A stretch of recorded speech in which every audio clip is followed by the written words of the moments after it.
En la primavera del 2006 se dio a conocer un descubrimiento arqueológico que hizo tambalearse las teorías que se tenían hasta entonces sobre las antiguas civilizaciones del Perú. En lo más profundo de una tumba de unos 1700 años de antigüedad se encontró un fardo funerario intacto que contenía la momia de un personaje noble. Su ajuar funerario era el de un gobernante de la cultura moche, parecido a los encontrados años antes en Sipán.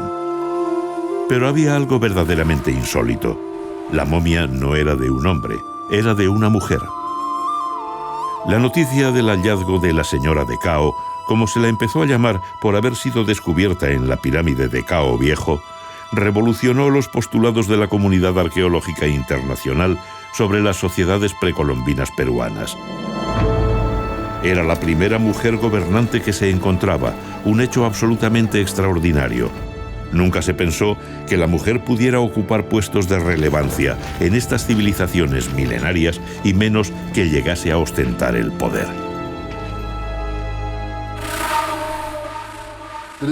El descubrimiento de la señora de Cao ha sido de suma importancia para el pueblo peruano a la hora de rastrear el pasado más profundo de su patrimonio nacional.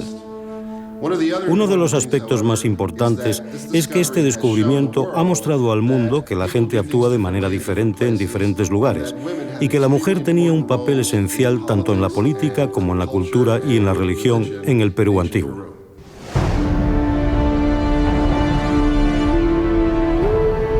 Esta es la historia de un pueblo que habitó en la costa norte del Perú hace 2000 años y de su enigmática reina, la Dama de Cao. Una civilización que llegó a un desarrollo tecnológico que hoy sorprende al mundo. Un pueblo poderoso que solo temía a sus dioses, a los que atribuían las venidas del fenómeno del Niño. Para aplacar su cólera, les ofrecían sacrificios humanos. Una sociedad que permitió que sus mujeres llegasen a gobernar. Este es el relato de un gran descubrimiento arqueológico, la tumba de la señora de Cao, la primera mujer gobernante que se ha encontrado hasta ahora.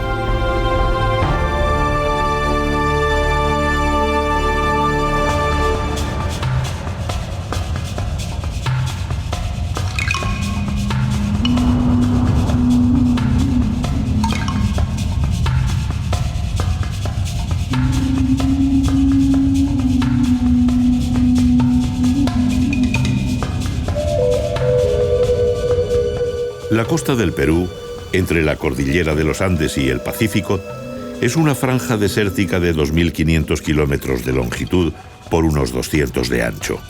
Es la prolongación del desierto de Atacama, en Chile, considerado el más seco del planeta.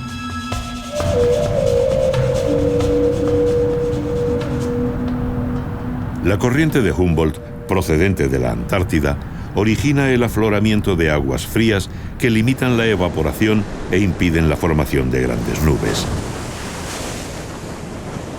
Esta corriente fría, muy rica en plancton, convierte estas aguas en uno de los caladeros pesqueros más importantes del mundo.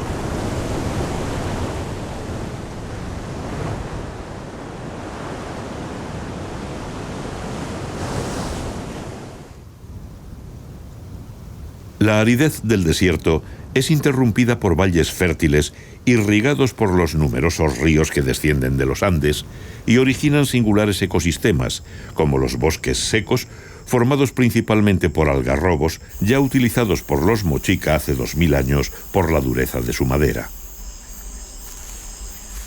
Son verdaderos oasis de vida donde prevalecen especies endémicas de la región, como el oso de anteojos.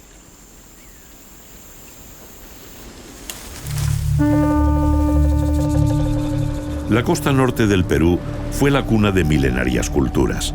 Son muy numerosos los vestigios arqueológicos que se pueden observar de estas antiguas civilizaciones peruanas, como la moche, que se desarrolló en estos territorios entre el siglo I y el VII después de Cristo. Sus santuarios y centros ceremoniales atestiguan el nivel tecnológico que alcanzaron.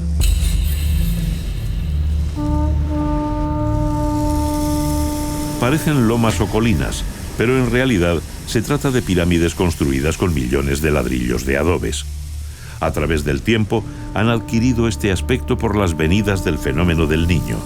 Las lluvias torrenciales han horadado su superficie externa, pero en su interior podemos ver los ladrillos con los que fueron construidas estas colosales edificaciones.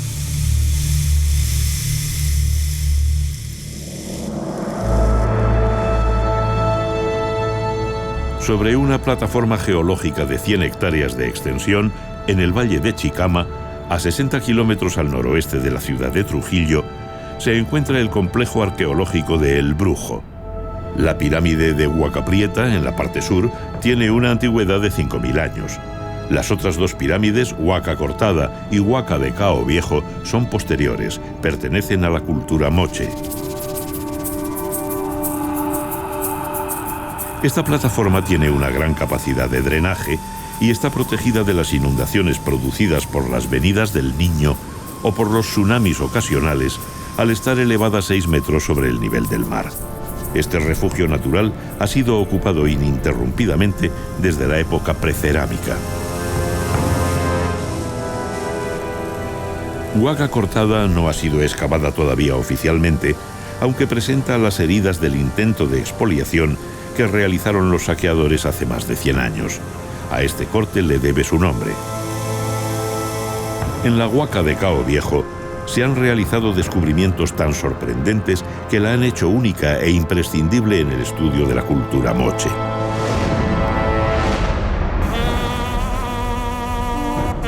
Así pudo ser la pirámide de Cao Viejo en su época.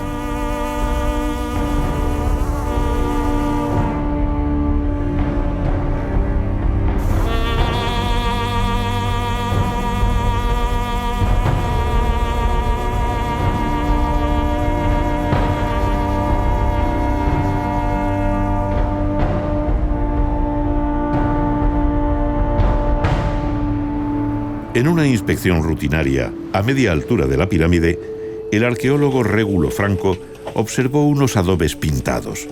Iniciaron una excavación y apareció un muro decorado con pinturas de peces dentro de bandas diagonales. Tras consolidar las paredes, quedó al descubierto una estancia profusamente decorada. En sus murales vemos representada la constante dualidad del mundo moche mediante dibujos de peces life de agua dulce y mantas raya de agua salada. En la habitación ceremonial, los dibujos zoomorfos representan al animal lunar relacionado con el inframundo. En el suelo había unas cerámicas semienterradas que resultaron ser los marcadores de 5 tumbas. Debajo de una de ellas, que representaba un búho, se encontraba el enterramiento principal.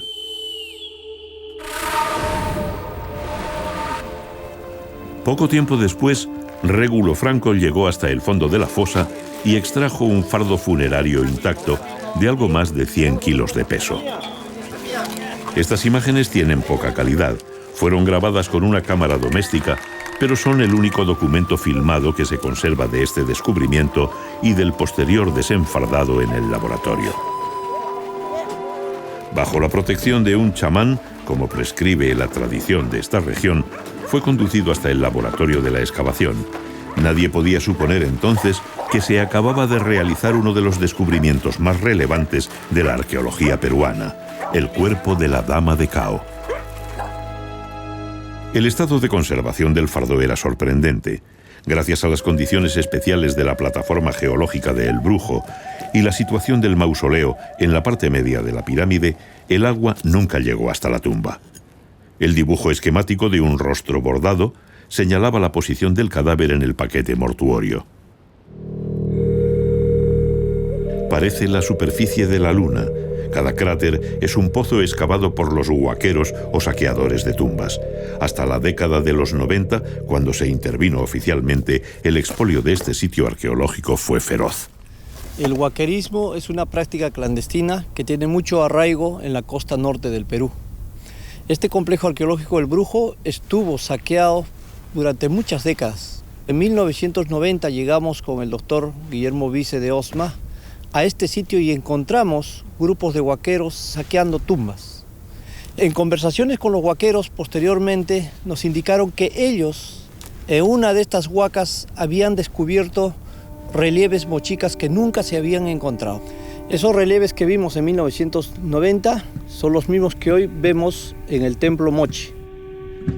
Gracias al decisivo empeño de don Guillermo Vise de Osma, llamado familiarmente Pancho, este sitio arqueológico se pudo salvar del expolio. La Fundación Vise ha hecho posible los importantísimos descubrimientos que se han realizado en los últimos años. Pancho estaba convencido de que ahí en la huaca rajada, en la huaca esta de Cao, se iba a encontrar, de todos modos, un personaje importante.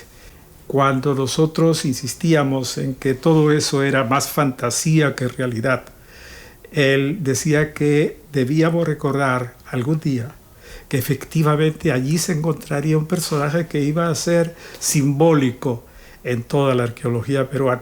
Y así ocurrió, lamentablemente, cuando él ya no estaba.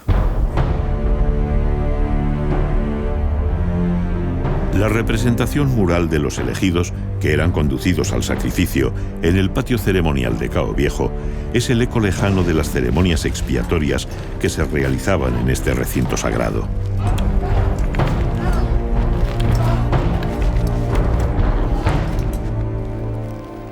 En el laboratorio de la excavación, los conservadores continúan trabajando en el fardo funerario extraído de una tumba moche de más de 1700 años de antigüedad. Con extremado cuidado van desenrollando cada uno de los mantos de algodón que envuelven el paquete mortuorio. No se imaginan que se acercan a un momento histórico de la arqueología peruana. Con las primeras radiografías se produce una revelación hasta ese momento inconcebible. Identifican claramente los ornamentos de oro y plata que contiene el fardo. No cabe duda, es un gobernante mochica, pero el científico John Verano, doctor en antropología física de la Universidad de Tulán, les comunica lo verdaderamente asombroso: la momia es de una mujer. La dama de Cao comenzaba a contar la historia de su pueblo 1700 años después de su muerte.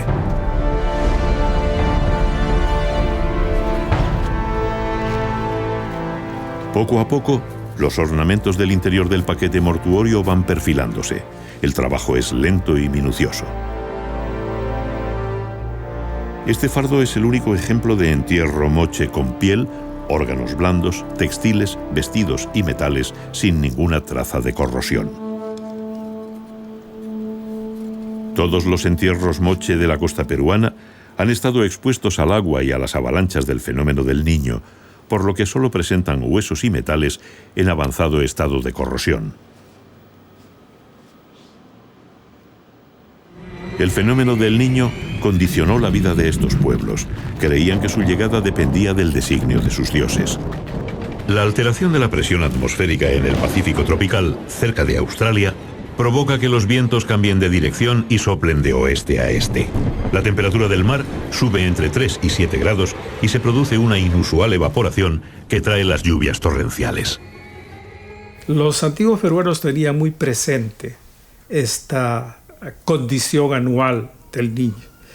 Y esta condición además irregular y absolutamente caótica. Hay años en el que el Niño puede ser normal, digamos, cambios mínimos que se den en la temperatura del mar, y años en los cuales el Niño puede ser muy violento. Gran parte de la actividad de los sacerdotes, de los hechiceros, las hechiceras, era precisamente predecir el clima, tanto para la agricultura como para la vida común y corriente, incluida la pesca.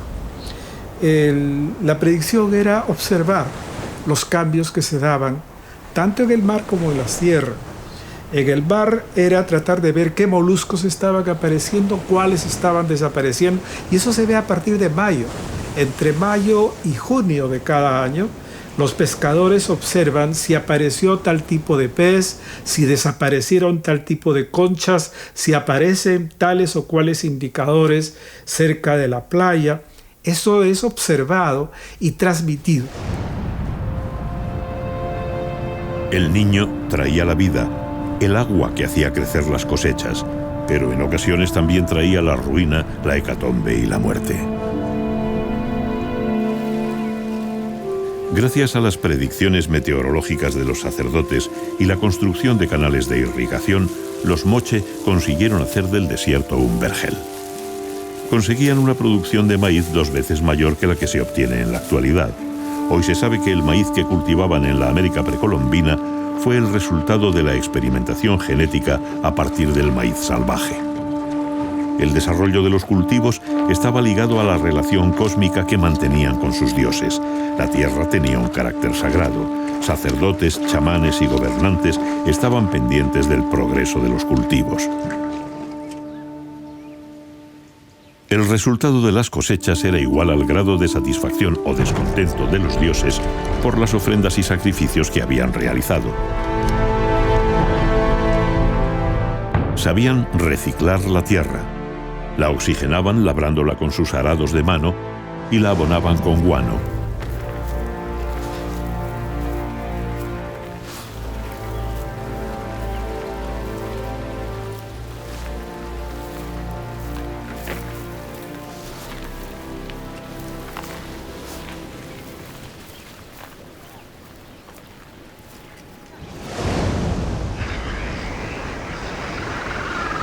El guano, la acumulación masiva de excrementos de aves marinas, no era fácil de conseguir. Por su alta concentración de nitrógeno y fósforo, el guano es un magnífico fertilizante.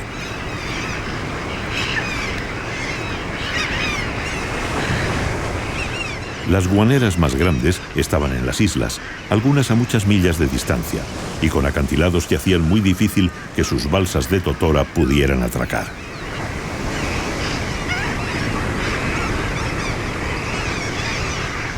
Ya quedan pocas en la costa, pero en la época moche, en los morros y farallones había numerosas guaneras. El acceso tampoco era fácil. El fenómeno del Niño lavaba las rocas y el guano desaparecía durante años.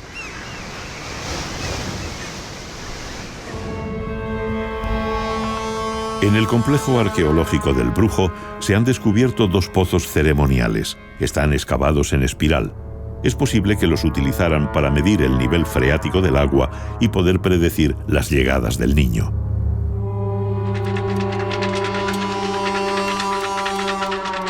También pudieron ser el escenario de ceremonias chamánicas de limpia y curación.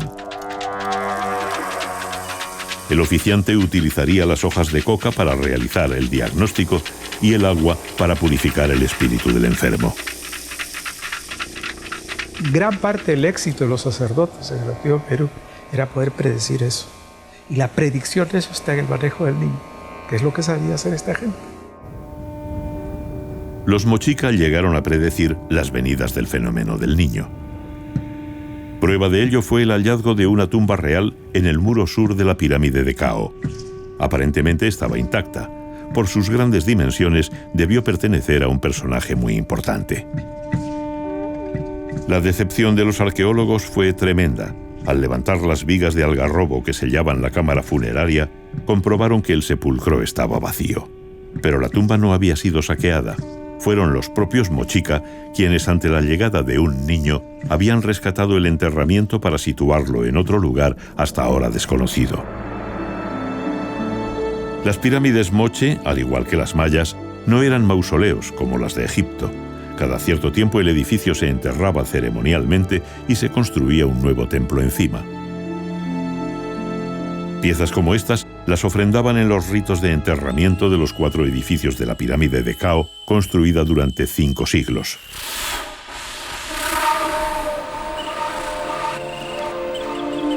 En el laboratorio del complejo arqueológico de El Brujo, los trabajos de desenfardamiento continúan. Lentamente, bajo las directrices de la arqueóloga Arabel Fernández, especialista en textiles, los técnicos van retirando los paños del fardo funerario. En total, unos 250 metros lineales de tela, más de 158 metros cuadrados de lienzos de algodón. Ya están cerca de la momia, que se encuentra sobre un lecho de cañas. En las primeras capas, de las 23 que registraron, retiraron unos vestidos bordados con dibujos de peces lifes y olas marinas.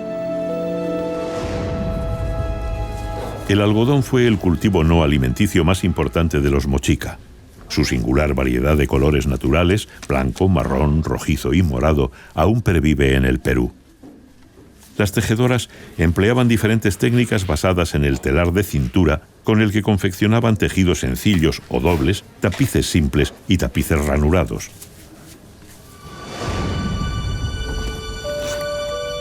Por fin retiran la última capa de algodón. Un plato de oro cubre el rostro de la momia. Su ajuar funerario de joyas y alhajas de oro, plata y turquesas pone de manifiesto la sutileza y el refinamiento que alcanzó la cultura moche en orfebrería. Tiene el pelo recogido en 2 trenzas que le confieren un aspecto tierno y femenino, en contraste con la rudeza de su mandíbula desencajada. En los últimos años, nuestro conocimiento de las poblaciones moche ha ido aumentando, y esta momia realmente ha sido una gran contribución, porque no existían momias moche. Esta es la primera que conocemos con su contexto, con el drama del episodio de su muerte, detalles sobre su salud, sobre su crecimiento. Entonces, entre la combinación de datos biológicos y datos culturales, la importancia de este hallazgo es que nos abre una enorme ventana al mundo del pasado moche.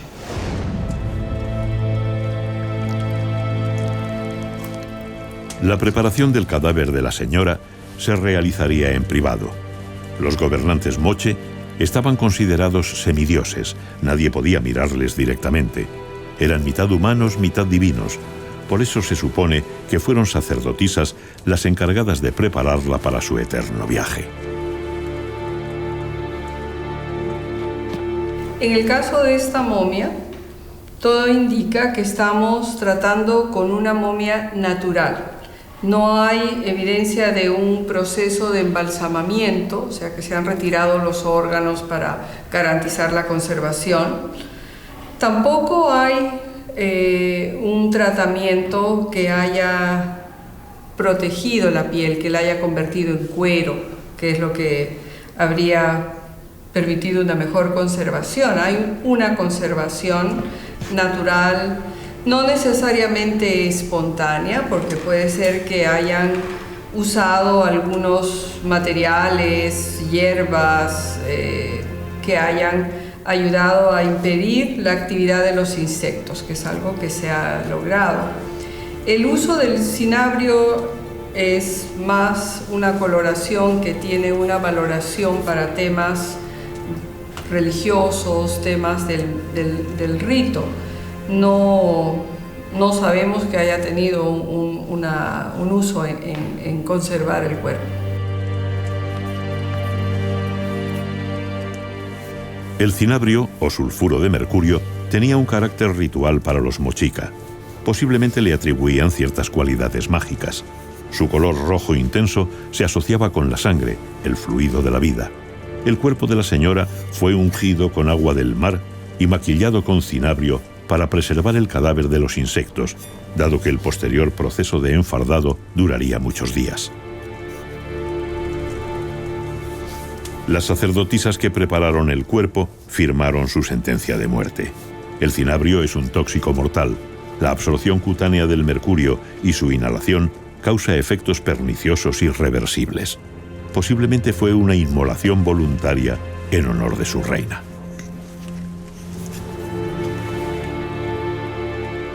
Una vez ungido el cuerpo, colocaron un plato de oro sobre el rostro de la señora y otro sobre su corazón. La dama tatuada ocultó su mirada para siempre. El rojo cinabrio y el oro luminoso servirían para identificar su linaje más allá de la vida. Todavía no se sabe con certeza si los acompañantes enterrados en las otras tumbas fueron sacrificados al morir la señora. Posiblemente se trate de segundos enterramientos, es decir, fueron removidos de sus tumbas y vueltos a enterrar al lado de ella. Entre los moches existía una práctica todavía poco estudiada de exhumar los cadáveres de sus difuntos en ocasiones determinadas, como ante la llegada del fenómeno del niño. Las 5 fosas fueron realizadas al mismo tiempo. En la más pequeña, un adolescente sacrificado. En los 3 sepulcros que se encuentran al pie de la pared decorada con peces life, 2 personajes estrangulados, un sacerdote y un pescador. El más importante es el de la tumba central. Un sacerdote con una ofrenda humana, una adolescente estrangulada al tiempo de sellarse la tumba. Su ajuar funerario contenía un chaleco de cuero con aplicaciones de plumas y láminas de metal doradas en torno a un rostro de cobre dorado con los ojos engastados en concha y nácar.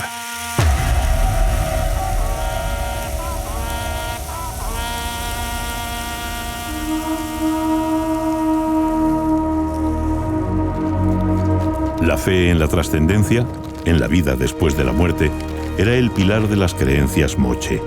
Por eso la compleja ejecución que se aprecia en sus contextos funerarios, verdaderos testimonios para el futuro de su cosmovisión y su forma de vida. En su viaje al más allá se llevaban todo lo que poseían, a veces hasta las personas más íntimas de su séquito, como en el caso del señor de Sipán. Nadie heredaba nada material. Así pudo ser el entierro de la dama de Cao. Una diosa había fallecido y su ritual fúnebre tenía que ser especialmente estricto con la liturgia de la muerte. De esta manera se aseguraba que su viaje hasta el inframundo no tuviese dificultades. Posiblemente los niños o adolescentes que se sacrificaban en los enterramientos de los altos jerarcas, como en otras culturas de la antigüedad, tenían la misión de conducir al espíritu del difunto hasta la morada de los dioses. Eran seres todavía puros y podían encontrar con facilidad el camino a la otra vida.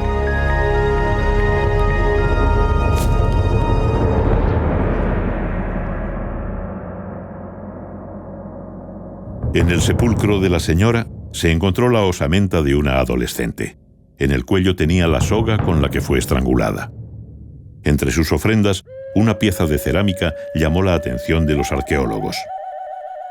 Esta pieza de cerámica Moche I de Caolín fue descubierto dentro de la tumba de la señora de Cao.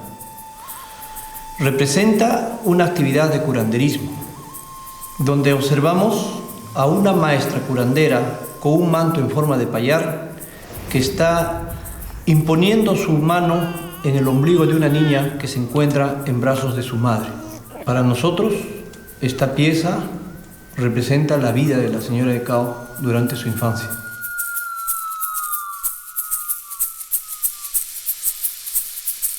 Los mochica no escribieron, pero plasmaron su forma de vida y sus creencias en la cerámica y en la iconografía que dibujaron en ella. Hombres, divinidades, animales, plantas y complejas escenas rituales o cotidianas fueron representadas por los artistas. Sus piezas de cerámica, también llamadas huacos, sustituyen a la escritura y relatan su historia de otra manera. Los alfareros estaban muy reconocidos socialmente. La enorme cantidad de vasijas que se encuentran en los yacimientos arqueológicos indica la importancia que tuvieron los talleres de cerámica. La mayor parte de sus trabajos se destinaba a ofrendas funerarias. No utilizaron el torno. Las vasijas de uso cotidiano se elaboraban con la técnica del paleteo. Las piezas ornamentales las fabricaban con moldes obtenidos de una escultura de arcilla.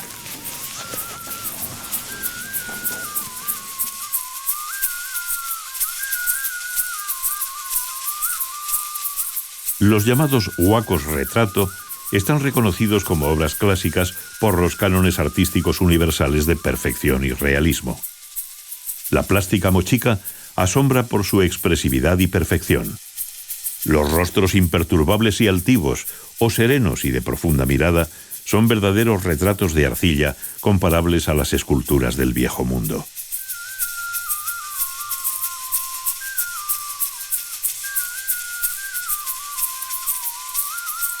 En la cerámica están ampliamente detallados los usos y costumbres de esta milenaria civilización.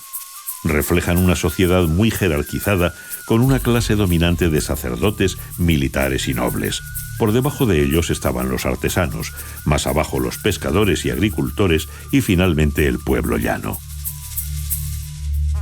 Los huacos también describen ceremonias religiosas como los sacrificios humanos y muy profusamente los combates rituales.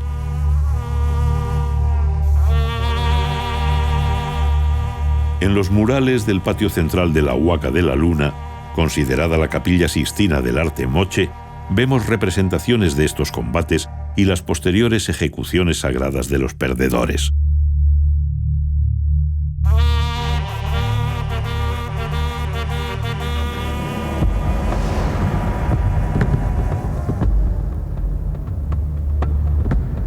Los combates se realizaban en lugares determinados del desierto. No eran enfrentamientos masivos, sino individuales. Combatían los elegidos que representaban a las distintas facciones. A los que perdían y no habían muerto víctimas de los golpes de sus letales mazas de combate, los despojaban de sus ropas y los conducían al templo. Los vencedores colgaban en sus mazas las armas y las ropas de sus adversarios.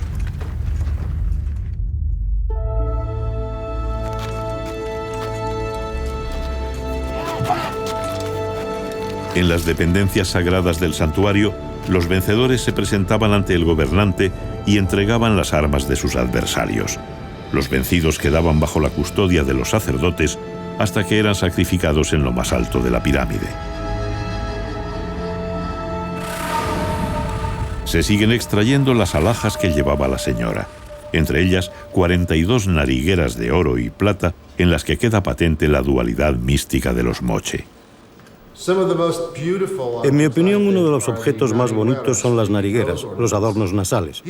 Estos son interesantes por muchas razones. Para empezar, no todas las antiguas sociedades peruanas usaban estos adornos nasales, pero los mochicas tenían algunos de los más preciosos y maravillosos ejemplares, y los de la colección de la señora de Cao están entre las más espléndidas muestras.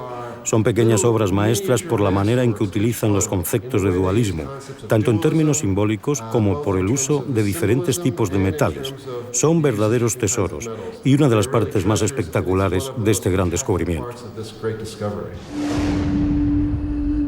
El ajuar funerario de la dama tatuada pone de manifiesto el desarrollo tecnológico y la exquisitez a la que llegó la orfebrería mochica.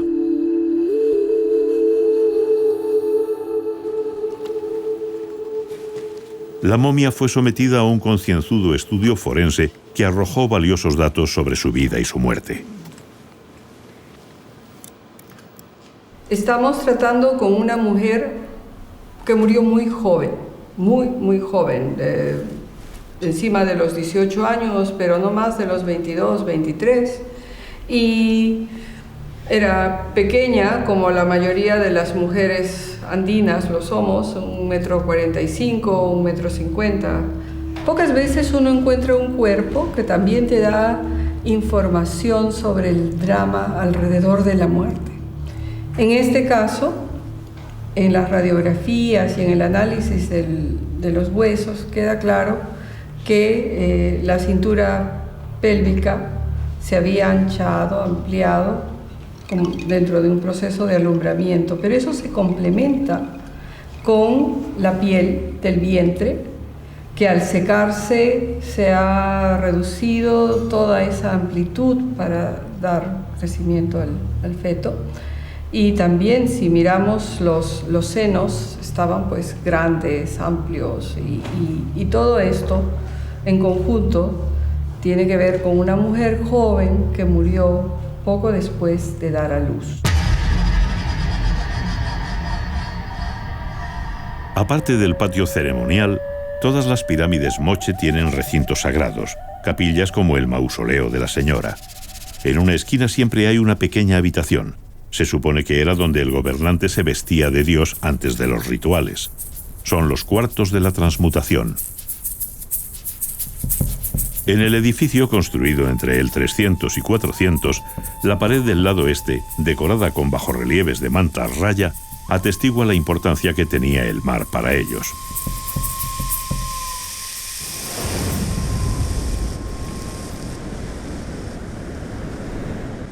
Eran avezados pescadores.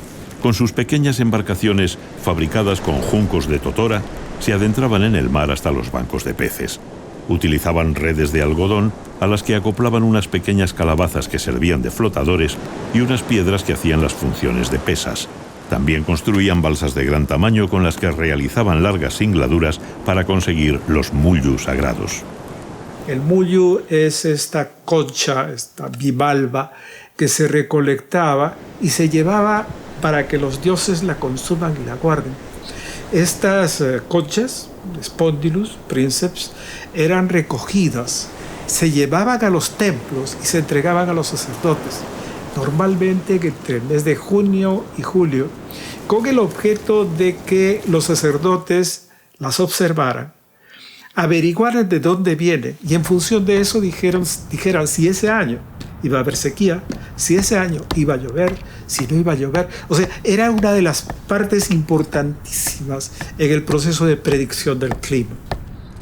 Los ayudantes del templo machacaban las conchas spondylus para obtener el polvo sagrado que utilizaban como ofrendas en las ceremonias. Era el alimento de los dioses. En los enterramientos de los altos jerarcas y los nobles siempre están presentes. Con las spondylus confeccionaban collares de pequeñas cuentas cilíndricas, brazaletes y los pectorales que lucían los jefes militares. Y por eso hay todo un camino del Muyu, hay toda una ruta del Muyu que va desde la costa norte del Perú, que era el núcleo donde estaba este desarrollo, hasta tan al sur como Santiago de Chile y tan al norte como toda la región de Esmeraldas, aunque ahí el Muyu abunda. En la cerámica están ampliamente representadas las embarcaciones con las que realizaban las travesías del Muyu y los pequeños caballitos de totora, las piraguas que todavía utilizan los pescadores de la costa norte del Perú. En la sociedad moche de hace cientos de años atrás, solamente los hombres y mujeres de alto estatus social llevaban tatuajes en el cuerpo. Y ella, como vemos, tiene tatuajes de serpientes, arañas, el animal lunar, figuras geométricas. Esto, sin lugar a dudas, significa que esta mujer, aparte de haber ostentado el poder político de esta sociedad, también tenía poderes sobrenaturales para curar. En este huaco que se expone en el Museo de Arqueología José Casinelli, en la ciudad de Trujillo, podemos observar los tatuajes que tiene en los brazos el chamán que cura al enfermo imponiéndole sus manos. Son idénticos a los de la señora de Cao.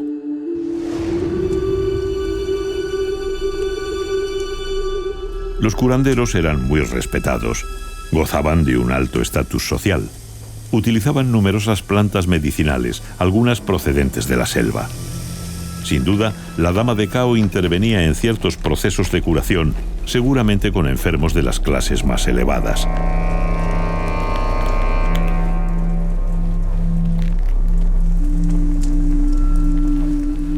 Su presencia causaría una mezcla de temor y respeto al estar considerada como un semidios.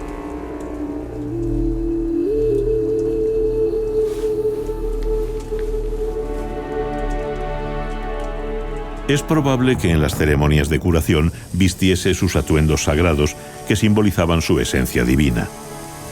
Encarnaba la entidad de Chicopaec, el dios del mar y de la luna, en contraposición con Ayapaec, el dios de la tierra y del sol.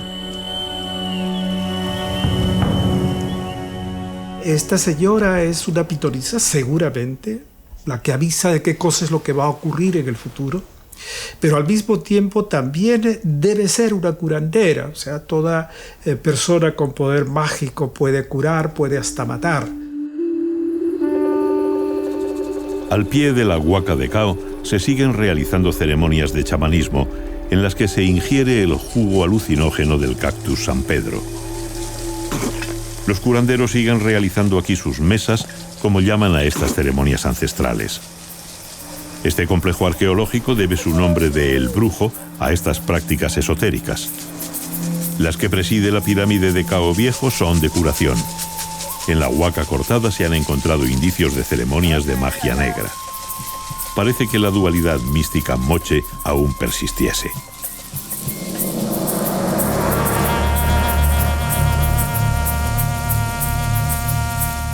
Hace 1700 años, los moche también ingerían el San Pedro para percibir la existencia del inframundo.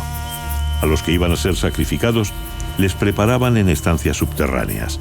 Las mujeres gallinazo, representadas en la iconografía de la cerámica, eran las encargadas de dar sosiego a los que iban a morir.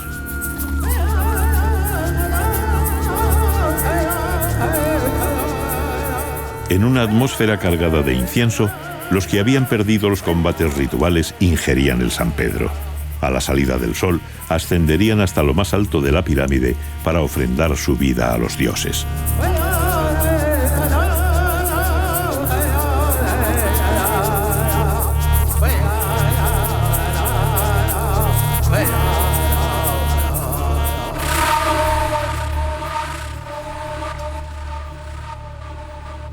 Han pasado 6 meses desde que el fardo funerario de la señora de Cao entró en el laboratorio. Los trabajos de desenfardamiento están llegando a su fin. Los conservadores retiran las 23 estólicas ceremoniales que reposaban sobre el lecho de cañas. Las estólicas eran propulsores con los que podían lanzar saetas a más de 70 metros de distancia. Se usaban en cacerías y combates.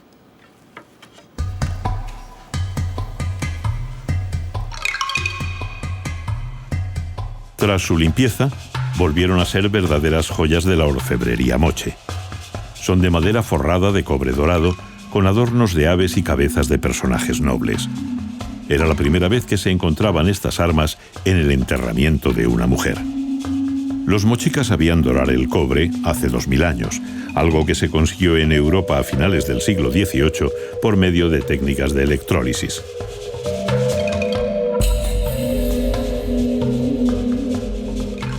También se restauraron las 2 porras ornamentales de combate que flanqueaban el fardo.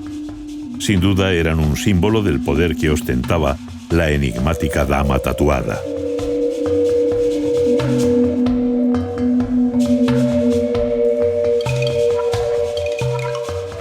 En total se recuperaron 15 collares de oro, cobre y piedras semipreciosas como lapislázuli y turquesas. 2 de sus 4 vestidos estaban en perfecto estado, uno bordado con motivos de peces life y otro pintado con olas marinas. En la capa 18 del fardo se encontraron los utensilios de hilar y coser que pudo usar la señora en vida. 64 usos de madera, 6 agujas de oro y una de cobre y 13 copos de algodón virgen. En el caso de la señora de Cao hemos encontrado 4 coronas, 4 diademas que la acompañan. En los últimos estudios que estamos realizando hemos encontrado que una corona le pertenece a ella y las otras 3 no. Las otras coronas probablemente corresponden a otros gobernantes quienes donaron sus insignias de poder y fueron colocados dentro del fardo funerario.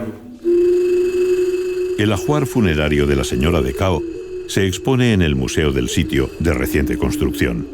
En estas salas se recogen los hallazgos realizados en las últimas décadas en el complejo arqueológico de El Brujo. Terminado el rodaje de la momia, los responsables del museo concedieron a nuestro equipo de filmación el honor de depositarla en su nicho de la Cámara del Tesoro. Por medidas de seguridad, los visitantes la pueden contemplar a través de un espejo.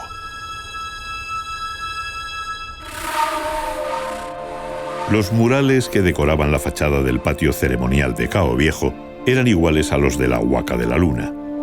En cada piso se expresaba un motivo diferente: los que iban al sacrificio, los oficiantes cogidos de las manos, el dios araña.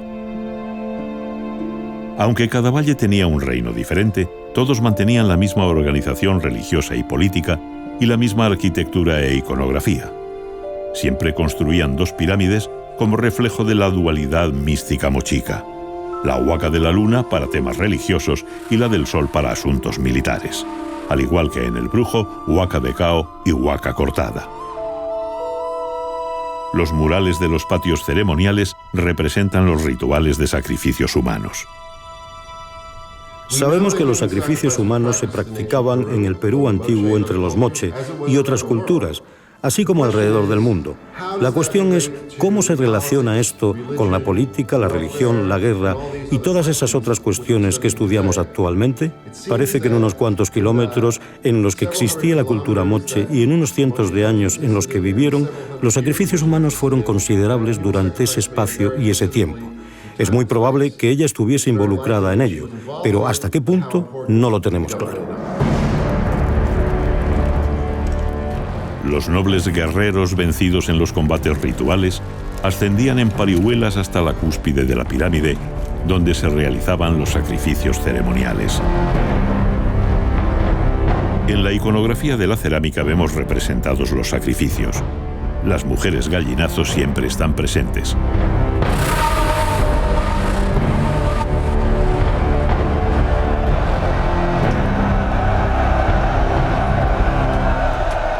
Moche, la cantidad de sacrificios humanos que había, y hay evidencias concretas y directas en el caso del lugar donde fue encontrado la señora de Cao, indican actos bastante difíciles de entender en nuestro tiempo. Personas que son destrozadas, personas que han sido casi trituradas, que han sido partidas en muchos pedazos, con sacrificios humanos probablemente muy cruentos. Debemos asumir, suponer que ella los veía, pero tenemos que entender que el sacrificio humano, dentro de la perspectiva que ellos tenían de eso, es muy distinto al que nosotros imaginamos en general. Los sacerdotes designaban el tipo de ejecución en cada ritual. Decapitaban, degollaban, estrangulaban, despeñaban o reventaban las cabezas con enormes mazas.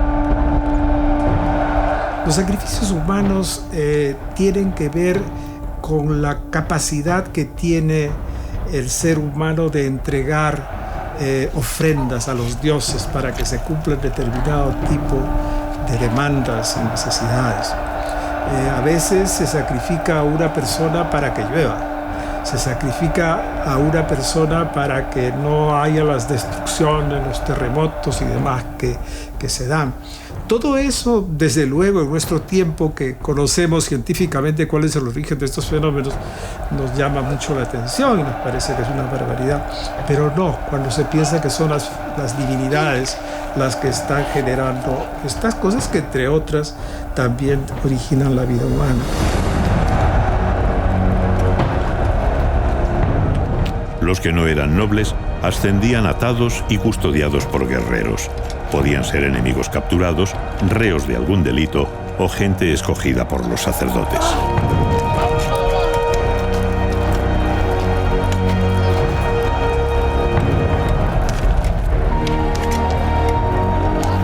Aparte del gobernante, solo los sacerdotes y los militares de alto rango podían presenciar las ejecuciones. La explanada del piso superior de la pirámide era un lugar sagrado vetado al pueblo. La maestra Gallinazo recibía a las víctimas propiciatorias en la puerta del templo del sacrificio. En momentos difíciles para la comunidad se producían inmolaciones voluntarias. Nobles que se cortaban las carótidas y morían desangrados.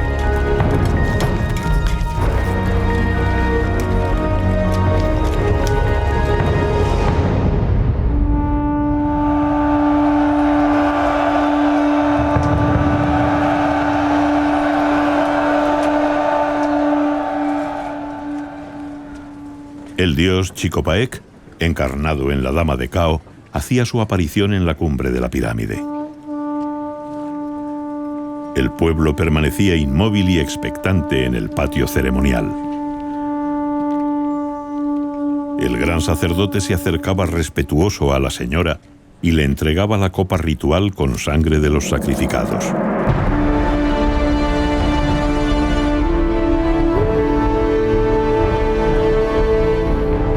Era el momento álgido del ceremonial de la muerte. Se había cumplido la voluntad de los dioses.